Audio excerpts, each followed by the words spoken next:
ऋषि चरणों मेरा प्रणाम, आप सभी को मेरा अभिवादन। हम हार्ट मेडिसिन्स के बारे में बात करेंगे। जब हार्ट की पेसिंग कम हो जाती है, इजेक्शन फ्रैक्शन चेंज हो जाते हैं, हार्ट के अंदर मायोट्रॉफी हो जाती है, हाइपर मायोट्रॉफी हो जाती है, हार्ट का साइज बढ़ जाता है।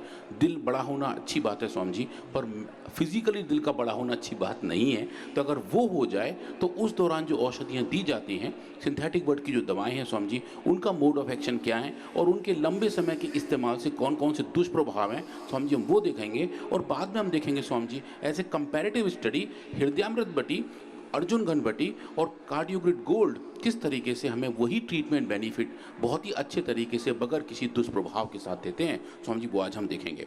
तो अगर हम हार्ट के बारे में समझें, ये स्वामी जी हमारा बहुत ही अखंड प्रचंड पुरुषार्थ वाला ऑर्गन है। जब से हम पैदा हुए हैं, तब जब से हम इस धरा पर रहते हैं तब तक ये काम करता रहता है। और इसके जो काम करने का तरीका है वो बहुत ही इंटरेस्टिंग है स्वामी जी। 4 चेंबर होते हैं हमारे हार्ट के अंदर और एक इलेक्ट्रिकल एक्टिविटी जनरेट होती है, लिटरली बिजली ही हार्ट के अंदर आ रही होती है और वो एक पंपिंग का काम करती है। और हमारे शरीर के अंदर स्वामी जी खून को इकट्ठा करके पूरे शरीर से उसको एक बार लंग्स में भेजते हैं, लंग्स में इसको ऑक्सीडेट करके वापस लेके आते हैं और ऑक्सीडेटेड ब्लड को वापस पूरे शरीर के अंदर भेजते हैं। तो स्वामी जी एक तरीके से दोहरा संचरण होता है, एक सर्कुलेशन लंग्स के साथ है और एक सर्कुलेशन पूरी बॉडी के साथ है। और बहुत अच्छी बात यह है, बहुत स्मार्ट बात यह है कि इस दोनों पैरेलल संचरण के दौरान ब्लड की मिक्सिंग नहीं होती। ये इतना स्मार्ट तरीके से नेचर ने, भगवान ने इस हार्ट को बनाया हुआ है कि दोनों ही काम एक ही पंप कर देता है। अभी जो हार्ट के अब स्वामी जी जो कैपेबिलिटी देखें, एक दिन में लगभग ये आप देखेंगे कि लगभग 1,15,000 बार एक दिन में धड़कता है और लगभग एक दिन में 7,600 लीटर खून को पंप कर देता है। तो स्वामी जी घर पे जो हमारे पानी की टंकियाँ रखी हैं, कई 100 पानी की टंकियाँ एक दिन में हम लोग भर देते हैं एक हार्ट के पंपिंग से। और जो इलेक्ट्रिकल एक्टिविटी है स्वामी जी, उसको हम कंडक्शन सिस्टम कहते हैं, वो ये तय करता है कि रक्त किस तरफ से कहाँ जाए। और इसका वजन देखें तो लगभग आधे किलो के बराबर होता है। और अगर आप देखें स्वामी जी, जो इसकी साउंड है वो तय करती है कि हमारे हार्ट की हालत कैसी है। जब हम बीमार हो जाते हैं तो जो हमारे चिकित्सक बंधु हैं वो आला रखते हैं और वो हार्ट की बीट को ही सुनने का प्रयास करते हैं, जो साउंड आ रही है वो कैसी है, और वो साउंड तय करती है कि हार्ट की हालत कैसी है, शरीर की हालत कैसी है। बीटिंग बढ़ जाती है, पेसिंग बढ़ जाती है तो लगता है हम बुखार की तरफ जा रहे हैं। स्वामी जी अगर इस हार्ट से जुड़ा हुआ जो ब्लड वेस्कुलर सिस्टम है उसको हम स्ट्रेच करके एक एक लगाएं तो स्वामी जी 1,00,000 किलोमीटर लंबा पूरा सर्कुलेशन सिस्टम होता है। और इतना लंबा होता है कि हम पूरी धरती को 2.5 बार उससे लपेट सकते हैं। इतना स्वामी जी एक इंसान के अंदर है। और ये जो हार्ट की सेल्स हैं ये स्वामी जी डिवाइड नहीं करती, ये मैच्योर होके एक तरीके से डिफ्रेंशिएट हो जाती हैं। इनका डिवीजन बहुत कम होता है, इसलिए स्वामी जी आप देखेंगे हार्ट के अंदर कैंसर्स बहुत कम पाए जाते हैं, क्योंकि जब डिवीजन नहीं है तो अनकंट्रोल ग्रोथ नहीं होगी। तो हार्ट की सेल्स स्वामी जी इस मामले में अच्छी रहती हैं। अगर आप ये देखें कि जो इसके डिसफंक्शंस हैं, कौन कौन सी बीमारियां हार्ट के अंदर हो सकती हैं, इसको हम कार्डियक डिसफंक्शन कहते हैं, वो स्वामी जी हैं। जो एक टिपिकल हार्ट है वो ऐसा दिखाई देता है जो भी हम इस स्क्रीन पर देख रहे हैं। और जो एनलार्ज हार्ट है, जो बड़ा दिल है, जो एक पैथोलॉजिकल कारण बनता है, वो स्वामी जी हम राइट हैंड साइड में देख रहे हैं। इसकी वजह से पंपिंग एक्शन का अगर इश्यू हो जाए तो हार्ट फेलियर हो जाता है, इलेक्ट्रिकल एक्टिविटी खराब हो जाए तो अरेथमिया हो जाता है। और स्वामी जी अगर हार्ट की जो मसल्स को ब्लड खुद का जो पहुंचना होता है अगर वो कम हो जाए तो स्वामी इस्कीमिया हो जाता है। तो ये 3 ऐसे बड़े बड़े कारक हैं जिनकी वजह से हार्ट के अंदर दिक्कत आती है। और स्वामी जी जो 4 बड़े कारण हैं जिनकी वजह से हार्ट फेलियर होता है, हाइपरटेंशन तो है ही, बीपी का बढ़ना तो एक बड़ा कारक है ही। Swami ji ischaemic heart disease मतलब कि हार्ट की खुद की मसल्स के लिए जो रक्त की सप्लाई अगर वो खत्म हो जाए, वो ब्लॉक हो जाए, कोलेस्ट्रॉल ज़्यादा बढ़ने की वजह से हो जाए तो स्वामी जी वो इस्कीमिक हार्ट डिजीज़ हो जाती है।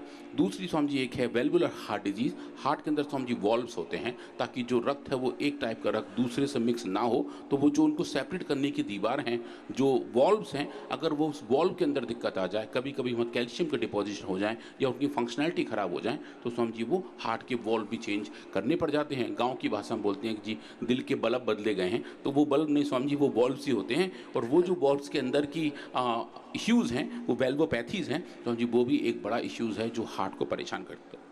और जो फाइनल वाला है इसके बारे में हम ज़्यादा बात करेंगे आज, वो है कार्डियोमायोपैथी। मतलब कि जो मसल्स हैं, क्योंकि पूरा हार्ट स्वामी जी, पूरा हमारा दिल मसल से बना हुआ है, और वो जो मसल्स हैं अगर उनके अंदर कुछ दिक्कत आए तो स्वामी जी मायोपैथी हो जाती है। और मायोपैथी को झेलना भी स्वामी जी एक बड़ा चैलेंज होता है। अब जो हम स्क्रीन पर देख रहे हैं ये एलोपैथिक सिंथेटिक ड्रग्स हैं जो हार्ट फेलियर्स के लिए अलग अलग टाइम पर इस्तेमाल की जाती हैं। इनके भी समझिए अलग अलग कुनबे बने हुए हैं, और वो जो कुनबे हैं उन कुनबे के जो 3 बड़े सरदार हैं वो है ARB angiotensin 2 receptor blockers, ARA aldosterone receptor antagonist, और समझिए ARNI एंजियोटेंसिन रिसेप्टर इनहिबिटर्स। तो समझिए ये जो हैं इनके काम करने का तरीका अलग अलग होता है। वो हार्ट पे कंट्रोल करते हैं, एल्डोस्टेरोन को कंट्रोल करते हैं, सिंपैथेटिक टोन को कंट्रोल करते हैं, और समझिए किडनी को भी कंट्रोल करते हैं कि अगर किडनी ज़्यादा एक्टिव हो जाए तो शरीर से पानी ज़्यादा बाहर निकालेंगे तो BP कम हो जाएगा, तो हार्ट पे इम्पैक्ट भी थोड़े से कम पड़ेंगे। और समझिए हमने पिछली बार बात किया था बीटा ब्लॉकर्स के बारे में, ACE इनहिबिटर के बारे में, वो भी समझिए इसी ही बीमारी के तहत यूज़ की जाती हैं। तो आज हम देखेंगे, अगर हम ARB के बारे में बात करें, जो एंजियोटेंसिन रिसेप्टर ब्लॉकर्स हैं, ये जो बड़ी बड़ी दवाइयों के नाम हैं, टेल्मासर्टान, जो आप कह रहे हैं स्वामी जी टेल्मा, माँ मुझे बताओ, वो वाली जो दवा है वो इसी ही फैमिली में आती है। और स्वामी जी इसके भी बहुत सारे भाई बंधु हैं, और लोरसर्टान है, फिल्मासर्टान है। तो ये जो सर्टान जो नाम बाद में लगा हुआ वो स्वामी जी उस फैमिली से आता है। शैतान, ऑलमोस्ट शैतान स्वामी जी, ये वही हैं। तो इनके अलग अलग जो कंपनियां हैं, मैन्युफैक्चरर्स हैं, वो अपने सॉल्ट के आगे वो एक उपसर्ग लगाते हैं। पहले वाले उपसर्ग करते समझे, या प्रत्यय कहते हैं शायद। हाँ, तो वो लगाते हैं और ऐसे नए नाम बन जाते हैं। उपसर्ग शुरू में, प्रत्यय बाद में। हाँ, तो उपसर्ग लगाते हैं, तो उपसर्ग ये है और इसका प्रत्यय साटन है। तो साटन जहाँ लग जाता है समझिए अलग अलग ये औषधियों के नाम बन जाते हैं। इनके जो काम करने के तरीके हैं वो ये हैं कि भाई ये AT1 सिस्टम को ब्लॉक करते हैं, जिसकी वजह से वैसे कंस्ट्रक्शन हो जाता है और BP में समझिए कुछ ना कुछ फायदा होता है। शरीर की नैसर्गिक क्रिया को एक तरह से बाधित कर देते हैं। और सब समझिए ऐसा बाधित करते हैं। तो जो लिस्ट है लंबी वाली आप देखिए स्क्रीन पर, ये उन एडवर्स इफेक्ट की लिस्ट है जो एंजियोटेंसिन रिसेप्टर ब्लॉकर को ज़्यादा समय से लंबे समय से इस्तेमाल करने से होता है। समझिए इसमें सबसे कॉमन है एक्यूट किडनी इंजरी, मतलब किडनी जो है वो कंप्रोमाइज़ होनी शुरू हो जाती है और लोगों को समझिए दिक्कत हो जाती है, क्योंकि रीनल परफ्यूजन कम हो जाता है और किडनी समझिए कंप्रोमाइज़ होनी शुरू हो जाती है। कुछ केस में क्रोनिक किडनी डिजीज हो जाती हैं, कुछ केस में समझिए रीनल आर्टरी स्टीनोसिस बन जाती है। और समझिए बहुत ही जो डिफिकल्ट वाली बीमारी है जो भारतवर्ष में भगवान की कृपा से कम पाई जाती है वो है पॉलीसिस्टिक किडनी डिजीज। वहाँ समझिए किडनी का साइज लगभग समझिए इतना बन जाता है जितना मेरा ये माइक है, इतनी बड़ी बड़ी किडनी बन जाती हैं और उसके अंदर सिस्ट बन जाते हैं, गुब्बारे जैसे लटके रहते हैं और बहुत बड़ी दिक्कत पैदा हो जाती है। उसका एक बहुत बड़ा कारण कुछ दवाइयों का एडवर्स इफेक्ट भी है। और कभी कभी समझिए इन दवाइयों के ज़्यादा इस्तेमाल की वजह से जो नॉर्मल ब्लड प्रेशर है वो भी कम हो जाता है, जिसकी वजह से हाइपोटेंशन हो जाता है। तो एक तो समझिए हाइपर टेंशन है जहाँ BP बढ़ जाए, हाइपर मतलब ज़्यादा, टेंशन मतलब प्रेशर, और एक है हाइपोटेंशन, हाइपो मतलब कम हो जाना। तो समझिए जो हमारा नंबर है 120/80 का, अगर वो ही मेंटेन्ड है तो हम हेल्दी और हैप्पी हैं। अगर वो 160-100 तक पहुंच रहा है तो वो बीमारी है। कुछ किस्म समझिए 90-80 तक रह रहा है समझिए वो भी बीमारी है। तो दवाइयों का सही संतुलन करना भी एक बहुत ज़रूरी है। कुछ लोग समझिए ज़िंदगी भरी दवाएं खाते हैं तो उनका BP भी ज़रूर से ज़्यादा कम हो जाता है। और जो दूसरी एक क्लास है दवाइयों की सिंथेटिक वर्ड की, एल्डोस्टेरोन रिसेप्टर एंटागनिस्ट ARA, समझिए इनकी जो दवाइयाँ हैं ये भी अलग तरीके से ब्लॉक करती हैं, पर समझिए मिनरलोकॉर्टिकॉइड रिसेप्टर्स को ब्लॉक करती हैं। और जो एल्डोस्टेरोन है, जो ऐसा वाला हार्मोन जो हमारे BP को कंट्रोल करता है, जब समझिए हम बहुत गुस्सा होते हैं, जो बहुत फाइट वाले मोड में होते हैं, तो हमारी एक ग्लैंड है जो किडनी के ठीक ऊपर है, एड्रिनल, उससे समझिए हार्मोन निकलता है एड्रिनलिन। तो वो जब बढ़ जाता है तो हमारा BP बढ़ जाता है और हम गुस्से में बिल्कुल आंखें हमारी बड़ी बड़ी हो जाती हैं, चेहरा लाल हो जाता है, बाल खड़े हो जाते हैं, सामने वाले को पीटने मारने को तैयार हो जाते हैं। वो सब समझिए उस हार्मोन की वजह से हो रहा होता है। तो उस हार्मोन का जो बायोलॉजिकल प्रोसेस है उसको रेगुलेट करके भी समझिए लोग इस प्रोसेस को कंट्रोल करने का प्रयास करते हैं। अब वो जो प्रोसेस है उसके लॉन्ग टर्म कंट्रोल भी स्वामी जी अपने आप में एक दिक्कत पैदा करते हैं। और जो सबसे बहुत ही फनी और सबसे कॉमन सिचुएशन है स्वामी जी वो है गायनेकोमेस्टिया, मतलब पुरुषों में इस स्त्रियों जैसे वक्ष डेवलप होने शुरू हो जाते हैं। वो स्वामी जी एक दिक्कत ऐसी बन जाती है और वो एक ऐसी दिक्कत बन जाती है जिसको थोड़ा संभालना मुश्किल हो जाता है। लोग सर्जरी की तरफ जाते हैं और चेक करते हैं कि भाई अब आगे हम क्या करें, और थोड़े पेन्स होने शुरू हो जाते हैं और पुरुषों की जो बायोलॉजिकल चेंजेस हैं वो भी स्वामी जी होने शुरू हो जाते हैं। तो ये कभी कभी ऐसे हार्मोन्स के रिसेप्टर के मॉडिफिकेशन की वजह से होते हैं। जो तीसरी क्लास है स्वामी जी ARNI, वो बेसिकली एक नेचुरलिस्टिक पेप्टाइड को कंट्रोल करने की वजह से होता है। स्वामी जी ये भी एक बड़ी क्लास है दवाइयों की जो कॉम्बिनेशन के तौर पे काम करती है। और स्वामी जी इसके जो साइड इफ़ेक्ट्स हैं वो काफ़ी सारे लंबे हैं। ब्लड वजन से लेके confusion, difficult breathing, nausea, palpitation, irregular heartbeat, nervousness और स्वामी जी स्वेटिंग, पेट में दर्द, हाथ पाँव में सुन्नापन और अजीब सी सनसनाहट, ये स्वामी जी इन औषधियों के लंबे समय के इस्तेमाल के दुष्प्रभाव तो हैं। और कुछ रेयर भी हैं स्वामी जी जिसमें अचानक बहुत वजन बढ़ जाता है, यूरिन के अंदर ब्लड आ जाता है, इसको हिमेचूरिया कहते हैं, और यूरिनेशन की फ्रीक्वेंसी भी चेंज हो जाती है क्योंकि स्वामी जी इसमें हम हार्मोन सिस्टम को रेगुलेट कर रहे होते हैं। तो इसीलिए जो नैसर्गिक तरीका है चीज़ों को ठीक करने का वो स्वामी जी कम होके सिर्फ और सिर्फ एक तरीके से सिम्टम पे ट्रीटमेंट का काम ज़्यादा होता है, सिस्टम पे स्वामी जी ट्रीटमेंट काम कम होता है।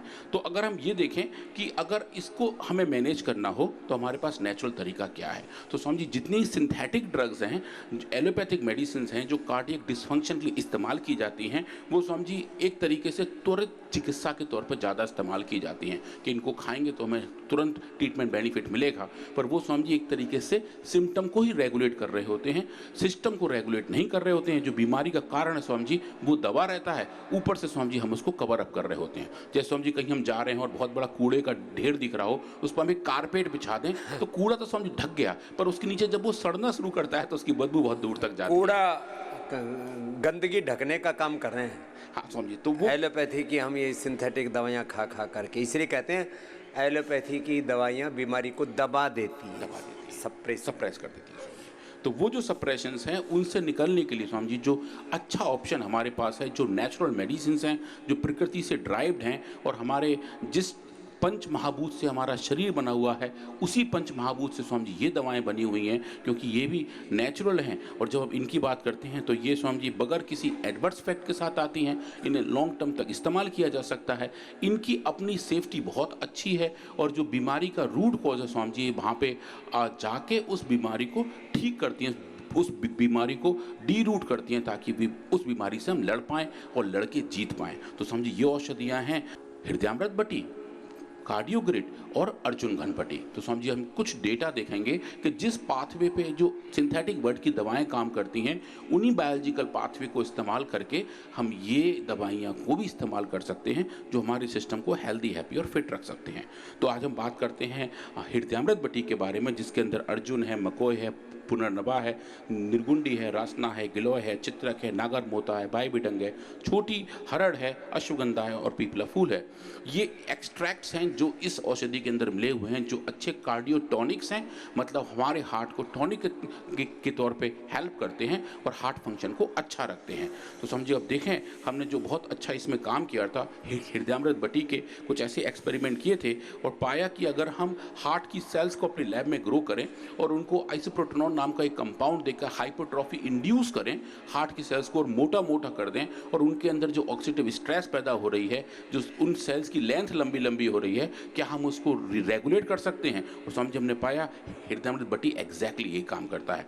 ये जो आप देख रहे हैं डेटा, ये स्वामी जी उन्हीं सेल्स का है। ये जो ग्रीन कलर की फ्लोरोसेंस है वो बता रही है कि इन सेल्स के अंदर ऑक्सीडेटिव स्ट्रेस कितनी है। लेफ्ट हैंड साइड में टॉप में जो है ये आप देख रहे हैं नॉर्मल सेल्स, उसके बाद जो देख रहे हैं जहाँ बीमारी इंड्यूस की गई है, ये हार्ट की स्वामी जी वो सेल्स हैं जो लैब के अंदर बीट भी करती हैं, आप इनकी बीटिंग भी देख पाते हैं। और इनके अंदर जब स्ट्रेस पैदा हो जाती है जो हाइपरट्रॉफी का बड़ा कारण बनती है, और स्वामी जी जब आप इसको ट्रीट करना शुरू करते हैं हृदयामृत बटी से डोज डिपेंडेंट तरीके से, स्वामी जी बहुत अच्छा रिकवरी दिखाई देता है और जो ऑक्सीडेटिव स्ट्रेस है जो बीमारी का कारण है स्वामी जी वो कम होना शुरू हो जाता है। और उसके बाद अगर आप इनको ये भी देखें कि इनके अंदर सुपर ऑक्साइड कितने सारे बन रहे हैं जो बीमारी का एक और कारण है, आप देखें स्वामी जी बिल्कुल लेफ्ट हैंड साइड में नॉर्मल सेल्स हैं, बीच में वो वाले सेल्स हैं जिनके अंदर स्ट्रेस पैदा की गई है। और उसके बाद में देखें स्वामी जी ये हृदयामृत बटी के ट्रीटमेंट से हमें बहुत बढ़िया रिकवरी दिखाई दे रही है। और माइटोकॉन्ड्रियल मेम्ब्रेन पोटेंशियल, मतलब कि हमारे हर एक हार्ट सेल के अंदर थोक के भाव माइटोकॉन्ड्रिया होते हैं, क्योंकि वहाँ ऊर्जा की सबसे ज़्यादा ज़रूरत होती है, उनको हर वक्त बीट करते रहना है, उन्हें हर वक्त ऊर्जा की ज़रूरत रहती है। और माइटोकॉन्ड्रिया स्वामी जी हमारे सेल का पावर हाउस है, वो जनरेटर है जो बिजली पैदा कर रहा होता है, वो जनरेटर है जो ऊर्जा पैदा कर रहा होता है। तो उस माइटोकॉन्ड्रिया का जो सरफेस है उस पर भी स्वामी जी एक चार्ज होता है जिसको माइटोकॉन्ड्रियल मेम्ब्रेन पोटेंशियल कहते हैं। स्वामी जी उसका ज़रूरत से ज़्यादा बढ़ना भी बीमारी का एक कारक होता है। हमने स्वामी जी उस सेल के अंदर की माइटोकॉन्ड्रिया के सरफेस के पोटेंशियल को नापा समझिए इतने लेवल हम डेप्थ तक गए और देखा कि जो माइटोकॉन्ड्रियल मेमोरी पोटेंशियल बढ़ा हुआ था बीमारी के इंडक्शन की वजह से, समझिए वो हृदयामृत बटी की ट्रीटमेंट से बिल्कुल ठीक होना शुरू हो गया और बहुत बड़ी अच्छी हमें रिकवरी देखने को समझिए मिली थी। इसको समझिए फिर हम और आगे लेके गए और आप देखेंगे फाइटोमेडिसिन प्लस में हमने समझी ये फाइंडिंग पब्लिश की कि अगर आप अर्जुन का क्वाथ लें या हृदयामृत बटी लें, इन दोनों के इस्तेमाल से हम हाइपरट्रॉफी जो हार्ट सेल्स के अंदर हो रही है उसके अंदर समझिए हम उससे रिकवरी कर सकते हैं और ऑक्सीडेटिव स्ट्रेस को मैनेज कर सकते हैं। ये समझिए एक बहुत अच्छा डेटा हमने देखा हृदयामृत बटी का। समझिए ऐसा ही कुछ काम हमने करके देखा कार्डियोग्रिड गोल्ड के साथ। कार्डियोग्रिड गोल्ड समझिए बहुत ही अद्भुत औषधि है। इसके लिए हमने सी एलिगेंस मॉडल को यूज़ किया और सी एलिगेंस के अंदर हार्ट की जो एनालॉगस ऑर्गन है समझिए उसके अंदर बीमारी पैदा की और देखा कि जो बीमारी के अपने कारक थे वो समझिए कार्डियोग्रिड गोल्ड से डोज डिपेंडेंट तरीके से ठीक होने शुरू हो गए। और ये देखें समझिए ये सी एलिगेंस का एक वो फोटो है जहाँ आप लाल रंग की स्टेनिंग देख रहे हैं। यहाँ एक डॉक्सोरिबोसिन नाम के स्टेरॉइड को इस्तेमाल किया था। समझिए उस स्टेरॉइड के ज़्यादा इस्तेमाल से हार्ट खराब होता है। समझिए नोन है कार्डियोटॉक्सिटी आती है। हार्ट, पेनक्रियाज, आंखें, ब्रेन, नर्वस सिस्टम, हड्डियां तो ऐसे भुरभुरी खोखली हो जाती हैं, बहुत बुरा हाल करता है। फिर भी बात बात में स्टेरॉइड देते हैं, समझिए कैंसर की दवाई देते हैं, समझिए उनकी वजह से दिक्कत आती है। और डॉक्सोरिबोसिन के ज़्यादा इस्तेमाल से जब हार्ट की फंक्शनैलिटी खराब होती है उसका जो एक्यूमुलेशन है समझिए ये जो कंपाउंड है खुद लाल रंग का होता है। तो सी एलिगेंस एक ट्रांसपेरेंट है। तो समझिए अब देखिए इस सी एलिगेंस के अंदर जहाँ लाल रंग की आपको स्टेनिंग दिखाई दे रही है जो हम बड़ी स्क्रीन पर अभी देखेंगे वो दिखा रही है कि कितना लाल रंग जमा हो रहा है। ये जो पिंक कलर दिखाई दे रहा है समझिए ये सब डॉक्सोरिबोसिन है। और जब आप इसको ट्रीट कर रहे हैं कार्डियोग्रिड गोल्ड से तो समझिए इस दवा का बायो एक्यूमुलेशन जो टॉक्सिटी पैदा करता है समझिए वो कम होना शुरू हो जाता है। ये बिल्कुल नंगी आंखों से दिखने वाले फोटोग्राफ्स हैं जब हम क्लियरली देख पा रहे हैं कि जो दवा का इफेक्ट है वो कैसे ठीक हो रहा है। और समझिए इसके बाद हमने इनके अंदर जो और फंक्शनैलिटी थी वो देखी, वर्म्स की लेंथ देखी वो कितनी चेंज हो रही है। इनकी लेंथ के साथ साथ इनकी प्रोजेनी मतलब डॉक्सोरिबोसिन की वजह से इनका जो अपना जीवन चक्र समझिए वो भी बाधित होता है। उस बाधित हुए जीवन चक्र की रिकवरी भी कार्डियोग्रिड गोल्ड की वजह से होती है। जैसे समझिए आप बताते हैं हमारी आयुर्वेद की जितनी दवाएं हैं ये एंटी एलर्जिक हैं, एंटी इन्फ्लेमेटरी हैं, शरीर में एंटी एजिंग है, इम्यूनिटी बूस्टर हैं, लॉन्गिविटी के लिए हैं, सारे सिम्टम्स के साथ सिस्टम को अच्छा करती हैं, वात पित्त कफ त्रिदोष को बैलेंस करती हैं, पंच महाभूतों को अच्छा करती हैं, पंच कोशों को अच्छा करती हैं। एक तरह से पूरे समदोषा समग्न समधातु मरक क्रिया पूरा टोटलिटी में पूरे अस्तित्व को ठीक कर देती। समझिए उसका एक एग्जांपल ये है कि इनकी जो प्रोजेनी खराब हो रही थी समझिए वो भी ठीक होनी शुरू हो गई। दवा समझिए आप हार्ट के लिए दे रहे हैं पर जो और फंक्शनलिटी खराब हो रही है समझिए वो भी ऑटोमेटिक रिपेयर होनी शुरू हो जाती हैं। जो होलिस्टिक मेडिसिन की बात है जो समझिए आजकल बड़ा अच्छा कीवर्ड चल रहा है कि होल पर्सन मेडिसिन, समझिए वो वाली बात होनी शुरू हो जाती है। समझिए इसके अंदर मैं आपको लास्ट डेटा दिखा रहा हूँ कि हम वो वाले पाथवे की बात कर रहे हैं कि जहाँ स्ट्रेस की वजह से हार्ट खराब होते हैं समझिए वो स्ट्रेस हमने इन वर्म्स के अंदर ही पैदा करके देखा और पाया कार्डियोटॉक्सिटी के जो अपने कंसर्न्स थे वो समझिए कार्डियोग्रिड गोल्ड के ट्रीटमेंट से अच्छे होने शुरू हुए। और समझिए ये फाइंडिंग आप देखिए समझिए जर्नल ऑफ टॉक्सिकोलॉजी में पब्लिश हुए हैं। समझिए अब देखिए बड़ा अच्छा हो गया है कि इनकी एक्सेप्टेबिलिटी इतनी अच्छी आ रही है कि आप पेपर का जो टाइटल है वही बताता है हर्बो मिनरल मेडिसिन कार्डियोग्रिड गोल्ड। मतलब कि समझिए साइंटिफिक फेटर्निटी में अब आयुर्वेदिक औषधियों की स्वीकार्यता बहुत अच्छी बढ़ गई है। अब हमसे कोई ये नहीं पूछता है आयुर्वेद क्या है, कार्डियोग्रिड क्या है और कैसे दवाइयाँ काम करती हैं। और कितनी झूठ फैलाई देखो, पतंजलि की लिवोग्रीट, रीनोग्रीट, कार्डियोग्रीट, मधुनाशिनी, मधुग्रीट, मुक्तावटी सब दवाइयाँ बंद हो गई हैं। तो कितना बड़ा झूठ, जबकि एक दिन के लिए भी कोई दवाई बंद नहीं हुई। सारी दुनिया हमारे योग को, हमारे आयुर्वेद को, हमारे सनातन धर्म को, हमारी संस्कृति को बदनाम करने में लगी रहती है। लेकिन अपने यहाँ तो ज्ञान भी है, विज्ञान भी है, प्रज्ञान भी है, अनुसंधान भी है और उसमें लोग कल्याण है, सबसे बड़ी बात है। तो इतना बड़ा एक कार्य है जो पतंजलि की ओर से हो रहा है और इसके लिए हमारे श्रद्धेय पूज्य आचार्य वार्ष्णेय जी के साथ साथ डॉक्टर अनुराग वार्ष्णेय जी और सारे हमारे साइंटिस्टों का एक बार बहुत बहुत अभिनंदन है। ऐसे ही आप सब इस मार्ग पर आगे बढ़ते रहे और जहाँ जहाँ भ्रांतियाँ फैला रहे हैं लोग, जहाँ जहाँ लोगों को बहका रहे हैं उनको भी इनसे बाहर निकालिए। योग ग्राम निरामयम पतंजलि वेलनेस आकर के अपने ऋषियों की विरासत को अपना करके अपने जीवन को सुखमय बनाए।